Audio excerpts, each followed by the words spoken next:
Bom, meu nome é Luiz Ribeiro, sou arquiteto e urbanista, sou voluntário da luta da reforma urbana em Florianópolis e participo já desde a década de 80 do processo de discussão sobre a função social e ambiental que desempenha a Ponta do Coral para o município, né? Se nós formos fazer um retrospecto histórico, a gente vai lembrar que a Ponta do Coral é uma área que ela era de uma propriedade privada no início do século passado, lá pela década de 20, e que depois foi adquirido pelo pessoal da Standard Oil na década de 30, na verdade, para fazer um entreposto de comércio de óleo.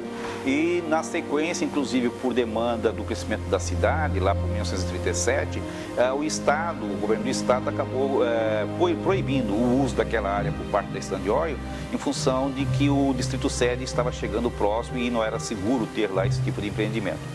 A partir daquele momento, até a década de 60, foi uma área basicamente que não teve mais outro tipo de uso, que não fosse a própria ocupação da população local, pesqueira e para lazer, na realidade, naquela região. Na década de 60, o governo do estado compra aquela área da Standard Oil e, na sequência, faz o repasse da área para o educandário Abrigo de Menores, que tinha lá com os irmãos maristas naquela região, que ainda hoje tem algumas edificações onde estão lá hoje, por exemplo, uma parte do juizado dos menores daquela área. A área que não tem aquelas quadras ali, hoje vinculada com o projeto do Lula Kirten e tal.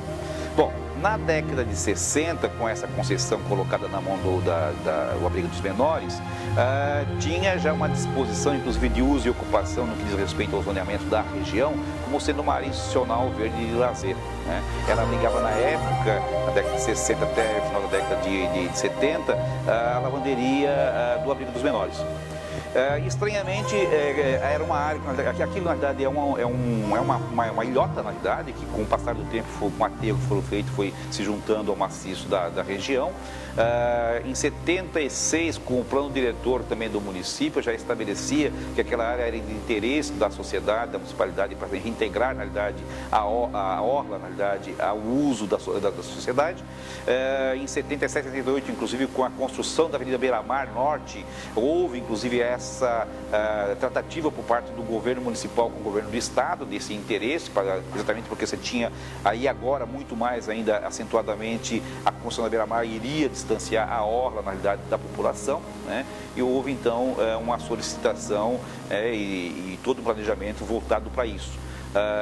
A beira-mar foi construída, os pescadores que inclusive usavam os limites da orla foram desalojados da sua região, ocuparam inclusive parte da orla da Ponta do Coral. E num ato arbitrário, e aí não é à toa, porque a gente está falando de um período que era do regime militar nesse país, o governo do estado, de uma forma discricionária, na verdade fez uma venda da área, leiloando aquela área para fazer caixas para o governo do estado, sem fazer um debate com a municipalidade, né? Que tinha vontade expressa de querer aquela área como uma área pública e de lazer e verde, e que fizesse de fato a recomposição de toda a paisagem natural da orla, né? Então, portanto, quer dizer, o governo do estado, a gente está falando que naquele período militar, ele acabou tomando uma atitude sem consultar, via decreto-lei, a Assembleia Legislativa do Estado, né?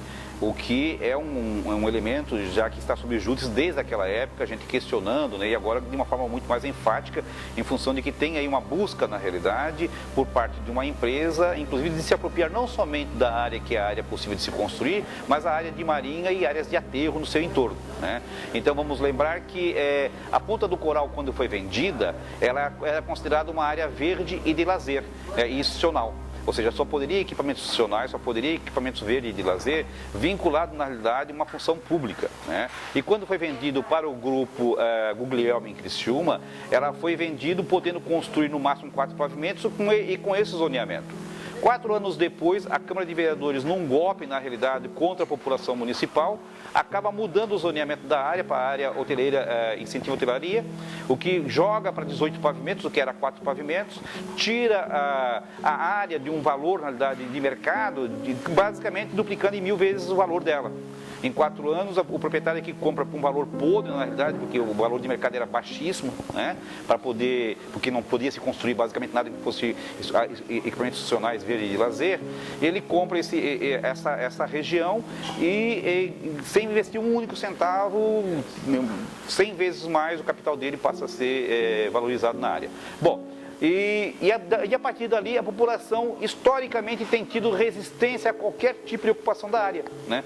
Mesmo em 1980, quando foi feita a venda, eu, junto com uma série de outros estudantes da arquitetura, do curso de jornalismo, a gente participou junto com a sociedade aqui de um processo de mobilização na cidade contrária à venda. Fizemos inclusive atos públicos, manifestações, que contaram inclusive com apoio de deputados, vereadores, e que foi até um dos instrumentos importantes, inclusive, na primeira eleição para prefeito nessa cidade. Porque nós estamos falando de 1980, que é regime militar, que a gente não tinha, na verdade, o direito de poder escolher os nossos prefeitos de capitais. E o prefeito que se elege em 85, que é o Edson Andrino, por exemplo, que era vereador da cidade, que foi um dos ativistas contra a venda naquela área, ele foi um cara que se votou e foi eleito e muito em função dessa sua posição. A partir dali, a gente faz também outras buscas de debate e de pressões junto também à Câmara de Vereadores, ao IPUF, né? Porque existia um planejamento voltado para uma área pública e de interesse social, e a mudança de zoneamento que se deu em 84, ela atentava contra isso. No plano diretor já de 92, discussão de 92, que depois se concretiza em 97, já estava estabelecido um resgate de uma franja daquela área novamente para a municipalidade. E todo e qualquer projeto que aparecia para poder edificar sobre aquela área, ele sempre buscava apropriar-se de uma área muito maior no seu entorno, na realidade. Ou seja, tinha-se a possibilidade de construir até em torno de 15 mil metros quadrados na área, mas eles queriam usar os outros 30 mil metros que eram áreas públicas no seu entorno, né? E por isso tinha-se resistência e nunca se conseguiu avançar numa construção e, inclusive, fazendo com que engordasse o valor daquele terreno para o proprietário, sem ele nunca ter tido o mínimo cuidado com a área, inclusive, de cercamento da área, de manutenção e limpeza da área, tornando aquela área uma área, inclusive, de perigo, inclusive, para quem está passando no seu entorno. E existe lei, inclusive, que deveria ser utilizada para poder penalizar esse proprietário da área, como qualquer outra área na cidade é feita dessa forma. No entanto, com a conivência da ação do município, da esfera municipal, aquilo lá virou terra de ninguém, e virou terra de ninguém exatamente para poder viabilizar o quê? Todo um caos social para viabilizar qualquer tipo de coisa que se construa, tá bom.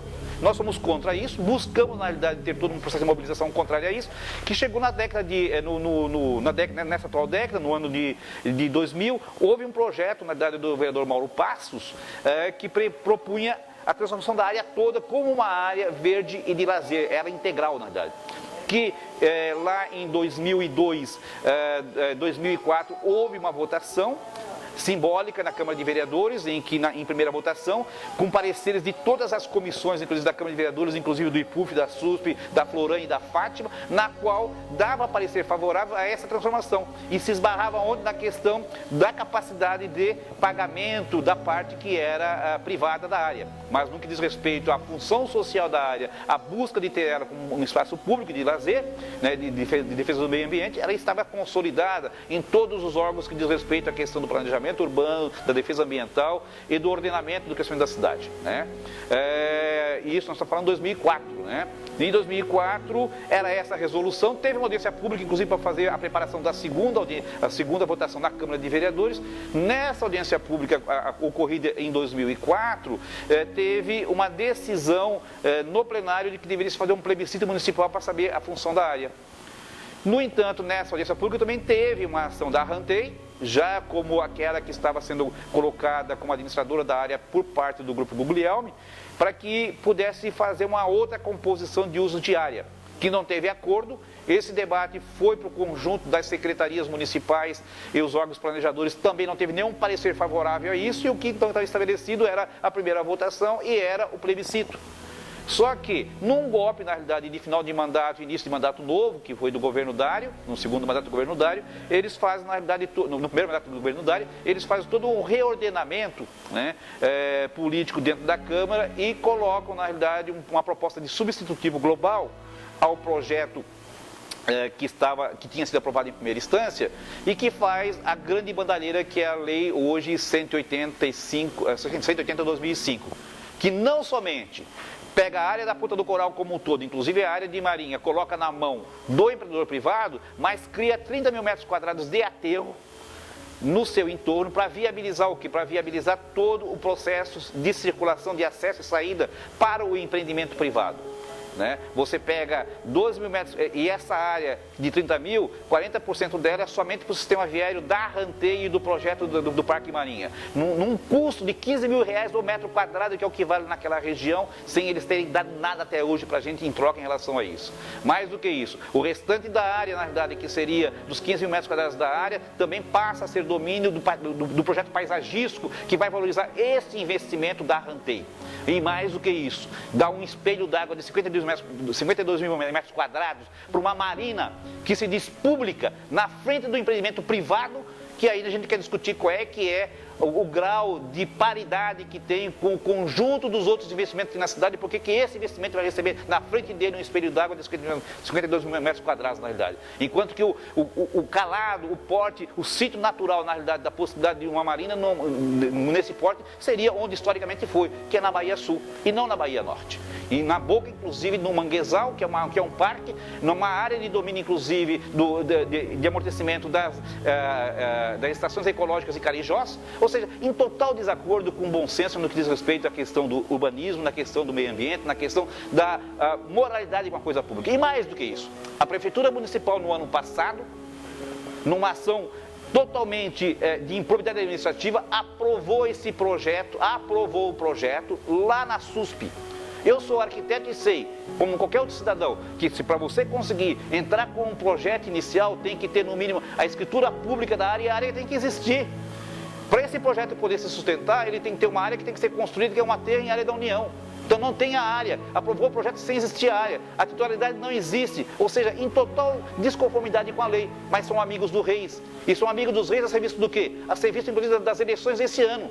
É caixa 2 para essas eleições. Por isso que a toque de caixa eles querem provar no calado, no fechado do governo Dário, na verdade, a possibilidade de poder ter esse investimento ali. Não porque estão preocupados com a área que foi degradada e está ali jogada às traças. A prefeitura nunca cumpriu a sua função de fiscalizadora e de gestora municipal, inclusive para poder fazer o uso daquela área. Por quê? Porque estava engordando a custa do investimento público e privado. Nós construímos, na realidade, o elevado do SIC, o elevado depois lá do cemitério e depois do Rita Maria para desafogar a beira-mar.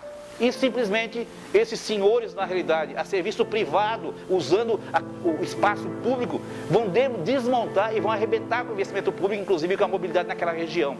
Aquela região, para ter um projeto como esse, deveria ter inclusive um estudo de impacto ambiental no que diz respeito à mobilidade, ao trânsito. Nem isso eles fizeram. Né? Então nós estamos em debate, nós estamos chamando a população em geral, para que no dia 12 agora, vamos ter uma audiência pública lá na escola Padre Anchieta, na Agronômica, e depois vamos ter um outro debate, uma outra audiência pública também no dia 18, lá no Clube Novo Horizonte, na beira-mar, ao lado da Polícia Federal e Ministério Público, para debater o estudo de impacto ambiental, o relatório de impacto ambiental feito pela empresa, que foi analisado pela Fátima. A Fátima está aceitando, inclusive, com uma série de condicionantes fajutas na realidade, e se ele vai em consideração outras questões importantes, inclusive que aquela área ali são áreas de sítio arqueológico, sítios históricos que deveria ser tombada. Aquela área, como eu falei no início, é uma ilhota, e por ser ilhota, ela é na realidade um promontório. Se é um promontório, tem que ser tombada também. Infelizmente, isso não está existindo. Por isso, a gente está chamando a população em geral a participar desse processo, porque não é uma questão de meramente a disputa do privado contra o público, é inclusive a disputa da legislação existente e da função social da propriedade. Isso está em lei, e cumpra-se a lei. E é esse o nosso debate. Eu acho que a gente tem que fazer esse debate de uma forma mais qualificada e séria, que não seja, na realidade, fazer um universo de paraísos e sonhos a serviço do privado contra o público.